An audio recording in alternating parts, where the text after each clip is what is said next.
আসসালামু আলাইকুম রহমতুল্লাহ। একটা অতি গুরুত্বপূর্ণ বিষয়। এক ভাই আমার কাছে জানতে চেয়েছে যে আমি প্রাণ আরএফএল কোম্পানিতে চাকরি করি, এর দ্বারা কোনো সমস্যা হবে কিনা। হ্যাঁ, অবশ্যই সমস্যা হবে। প্রাণ আরএফএল কোম্পানি যেহেতু কাদিয়ানীদেরকে সাপোর্ট করে এবং তাদের অর্থায়নে কাদিয়ানীরা সারা বিশ্বের মধ্যে ইসলাম বিদ্বেষী কাজগুলো করে থাকে, অতএব তাদেরকে সাপোর্ট করা, তাদের সাথে কাজ করা শরীয়তে সম্পূর্ণরূপে নিষিদ্ধ। কোরআনের মধ্যে আল্লাহ তাআলা বলছেন, তাআওয়ানু আলাল বিররি ওয়াত তাকওয়া ওয়ালা তাআওয়ানু আলাল ইসমি ওয়াল উদওয়ান। তোমরা সৎ কাজে সহযোগিতা করো, গুনাহ এবং অসৎ কাজে কাউকে সহযোগিতা করিও না। অতএব কেউ যদি কাদিয়ানীদেরকে সাপোর্ট করে, তাদের অফিসে চাকরি করে, তাদের কোম্পানিতে কাজ করে, তাহলে গুনাহ এবং অপরাধকে সাপোর্ট করা হয়। ফলে এই আয়াতকে অমান্য করা হয়।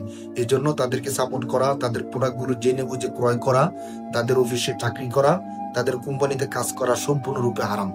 এমনকি বর্তমান বাইতুল মুকাররমের খতিব আল্লামা আব্দুল মালিক হাফিজাহুল্লাহ এই সম্পর্কে বলেছেন। অতএব আমরা নিজেরা সতর্ক হই এবং তাদের প্রোডাক্ট ক্রয় করা থেকে, ব্যবহার করা থেকে, তাদের কোম্পানিতে কাজ করা থেকে আমরা সম্পূর্ণরূপে বিরত থাকবো ইনশাআল্লাহ।